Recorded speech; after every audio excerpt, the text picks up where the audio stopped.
प्रिय छात्रों, मिथिलेश ज्ञान एकेडमी में आपका हार्दिक स्वागत है। आज हम लोग पढ़ेंगे प्रमेय 6.1। देखिए, जो प्रमेय 6.1 है वो काफी इंपॉर्टेंट है आपके बोर्ड एग्जाम के लिए। ये 5 नंबर की आती है और लगभग हर बार एग्जाम में आती ही है। तो आपको इस वीडियो को शुरू से लेकर लास्ट तक देखना है, बिल्कुल भी स्किप नहीं करना है और पूरा वीडियो देखने के बाद आपको ये निश्चित रूप से समझ में आ जाएगा। तो इसे हम थेल्स थ्योरम या थेल्स प्रमेय या आधारभूत आनुपातिकता प्रमेय भी कहते हैं। ये इस नाम से भी जानी जाती है। तो इस प्रमेय का कहने का मतलब क्या होता है, करें कि यदि किसी त्रिभुज के एक भुजा के समांतर अन्य दो भुजाओं को भिन्न भिन्न बिंदुओं पर प्रतिच्छेद करने के लिए एक रेखा खींची जाए तो ये अन्य दो भुजाएं एक ही अनुपात में विभाजित हो जाती हैं। तो इसके कहने का मतलब पहले आप समझ लीजिए। कहने का ये मतलब है कि किसी भी टाइप का एक त्रिभुज हो, जैसा कि आप त्रिभुज जानते हैं, समद्विबाहु हो सकता है, समबाहु हो सकता है, विषमबाहु, यही 3 क्वालिटी के त्रिभुज होते हैं। तो कोई भी त्रिभुज हो, उसमें एक भुजा के समांतर, जैसे यहाँ पर देखिए BC के समांतर DE रेखा है, तो ये जो DE है अन्य दो भुजाओं अर्थात AB को और AC को जिस अनुपात में विभाजित कर रहा है वही अनुपात बराबर होता है। इसके कहने का मतलब ये है, मतलब AD/DB बराबर होता है AE/EC। यही हमें सिद्ध करना है और यही होता भी है। तो सिद्ध करने वाले क्वेश्चंस में अर्थात जितने भी प्रमेय होती हैं उसमें हमें 4 हेडिंग याद रखना है कि चारों हेडिंग बारी बारी से हमें डालते रहना है। पहली हेडिंग होती है कि दिया है, अर्थात दिया क्या है, इस प्रश्न में जो दिया है उसको हम नोट डाउन करेंगे। दूसरी हेडिंग हम डालेंगे सिद्ध करना है, जो हमें सिद्ध करना है उसे उसमें लिखेंगे। तीसरी हेडिंग हम डालेंगे रचना।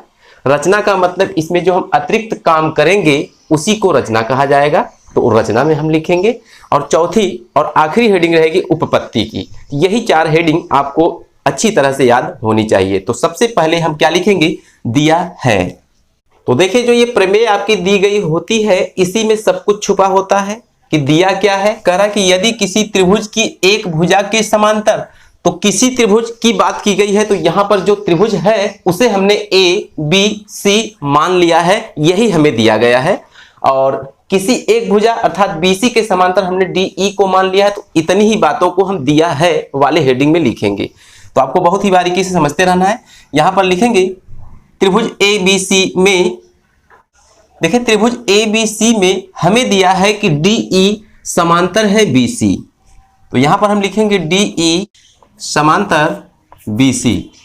तो जब यहां पर त्रिभुज ABC में DE पैरेलल है BC, तो इससे स्पष्ट क्या हो रहा है कि जब D और E इस AB को और AC को बारी बारी से काट रहे हैं अर्थात प्रतिच्छेदित कर रहे हैं, तो उसी बात को भी हम अपने दिया है वाली हेडिंग में लिख लेंगे। तो यहां पर हम लिखेंगे भुजा DE रेखाखंड AB को बिंदु D पर एवं AC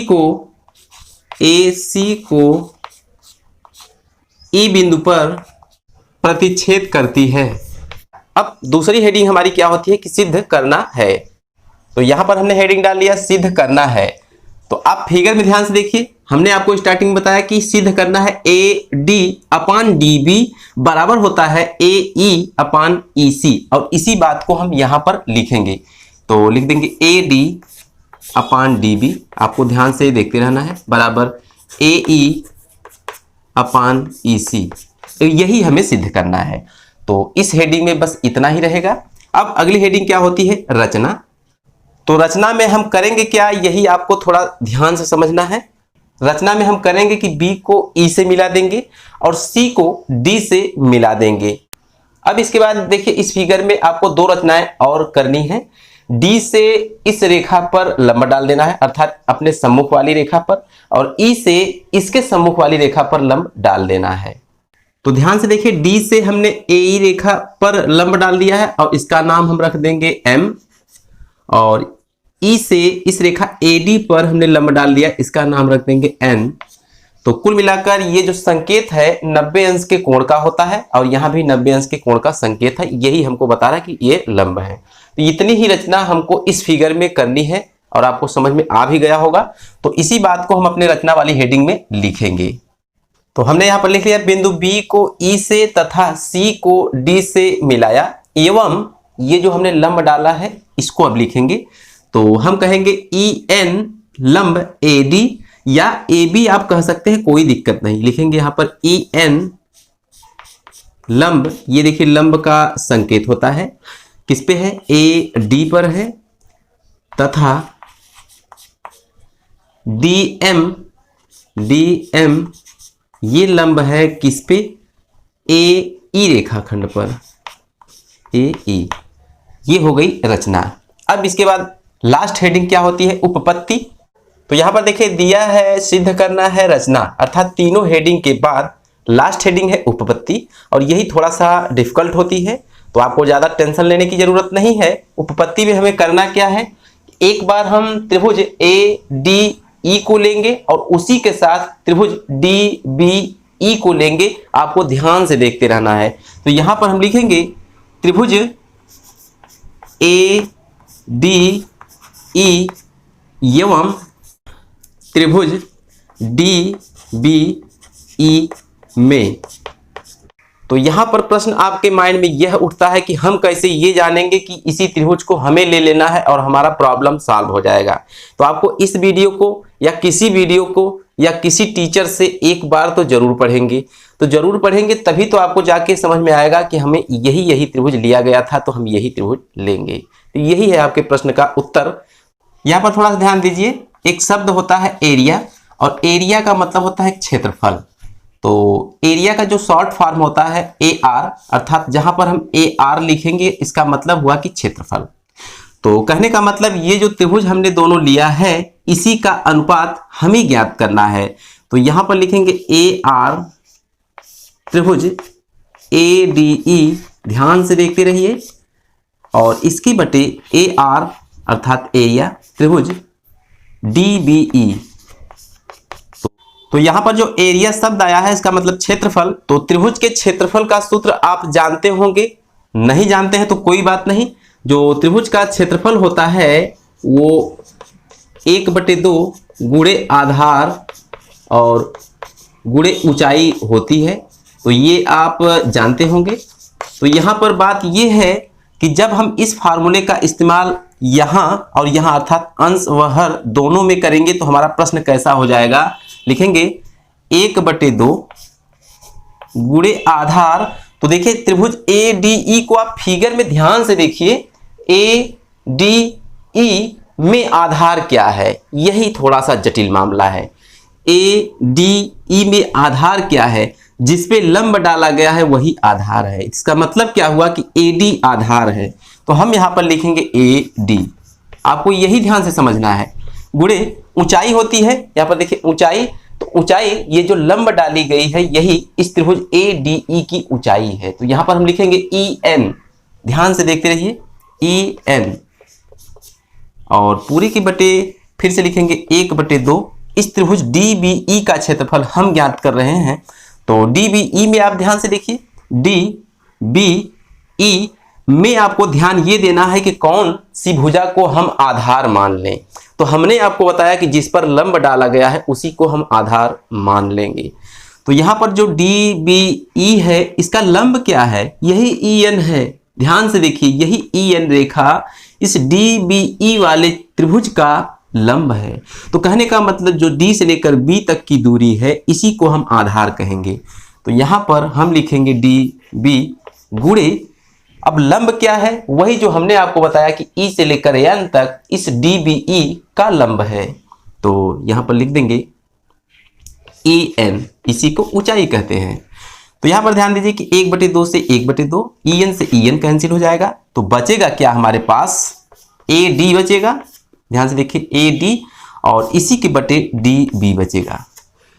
तो कहने का मतलब क्या हुआ, नीचे एक लाइन और लिखेंगे, या एरिया त्रिभुज ए डी ई और इसके बटे एरिया त्रिभुज डी बी ई बराबर हमें मिला है कि A D upon D B. तो इसे हम समीकरण 1 मान लेंगे। पुनः इसके बाद आपको करना क्या है कि जब हम ए बी वाले पक्ष में 2 त्रिभुज को लिए हैं तो उसी के जस्ट अपोजिट ए सी वाले पक्ष में हम 2 त्रिभुज को लेंगे। तो यहां पर लिखेंगे पुनः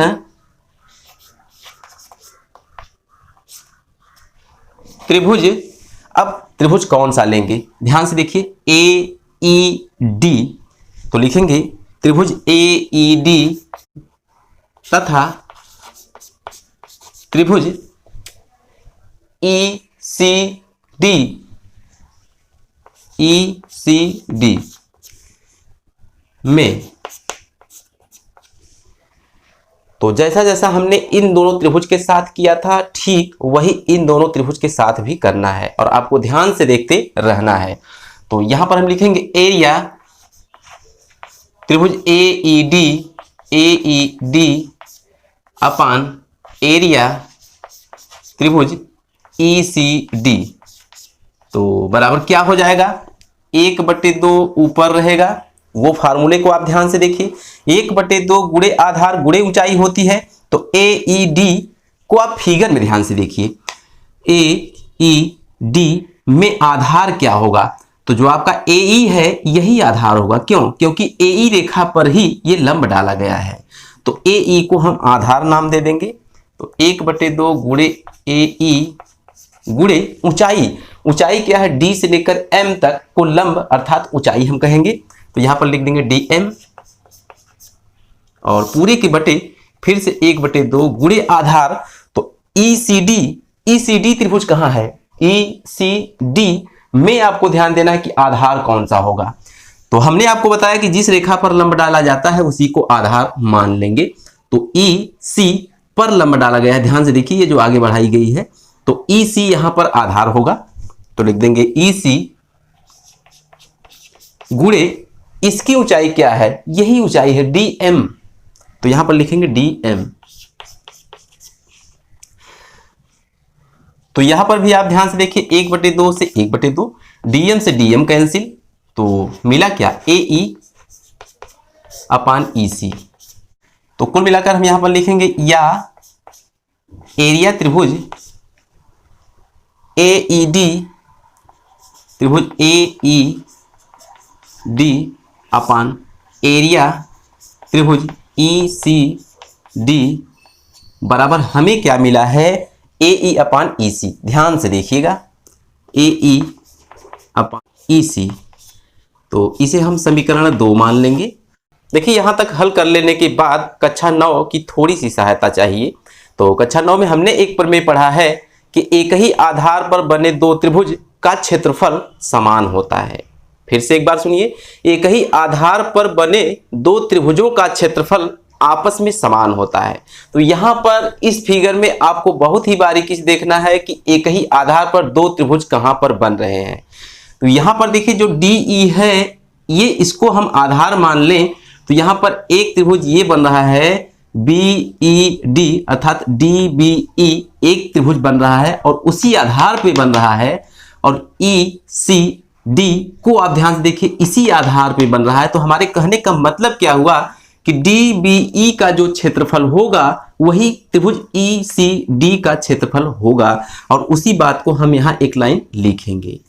तो यहां पर हमने लिख लिया चूंकि एक ही आधार पर बने त्रिभुजों का क्षेत्रफल समान होता है, तो लिखेंगे इसलिए एरिया त्रिभुज डी बी ई बराबर होगा एरिया त्रिभुज ई सी डी। तो कुल मिलाकर कहने का यह है कि हमें इसकी जरूरत क्यों पड़ी। हमें इसकी जरूरत इसलिए पड़ी है कि ये जो समीकरण सेकंड है यहाँ पर त्रिभुज ई सी डी है, तो त्रिभुज ई सी डी के स्थान पर हम त्रिभुज डी बी ई ले जाकर रख सकते हैं। और क्यों रखेंगे, क्योंकि यहाँ पर जो समीकरण एक था यहाँ पर त्रिभुज डी बी ई है, इसी के समतुल्य बनाने के लिए हमने ऐसा सब कुछ किया है। तो लिखेंगे अतः एरिया त्रिभुज ए ई डी अपान एरिया त्रिभुज, अब देखिए ई सी डी के स्थान पर हम यही लिखने जा रहे हैं त्रिभुज डी बी ई बराबर ये सब तो सेम रहेगा ए ई अपान ई सी। अब इसे हम नाम दे देंगे समीकरण नंबर 3 का। तो ये जो समीकरण 3 है और ये जो समीकरण 1 है, इन दोनों को आप ध्यान से देखिए कि इनके जो बाएं पक्ष हैं अर्थात लेफ्ट हैंड साइड हैं, एरिया त्रिभुज ADE अपान एरिया त्रिभुज DBE दोनों में कॉमन पाया जा रहा है। तो जब हम समीकरण 1 की तुलना समीकरण 3 से करेंगे तो ये पक्ष अर्थात बायां पक्ष आपस में कैंसिल आउट हो जाएगा। तो बचेगा क्या कि AD अपान DB बराबर AE अपान EC। तो हम नीचे एक लाइन लिखेंगे कि समीकरण फर्स्ट व थर्ड की तुलना करने पर AD अपान DB, AD अपान DB बराबर AE अपान EC, AE अपान EC। तो ऐसे ही बॉक्स में पैक करके हम लिख देंगे यही सिद्ध करना है। तो इस AD अपान DB बराबर AE अपान EC को हम आधारभूत आनुपातिकता प्रमेय या थेल्स प्रमेय भी कहते हैं। तो ये काफी इंपॉर्टेंट है और आप अच्छे से समझ भी गए होंगे। तो आज के वीडियो में बस इतना ही, फिर मिलेंगे अगले क्वेश्चन के साथ अगली वीडियो में। तब तक के लिए धन्यवाद।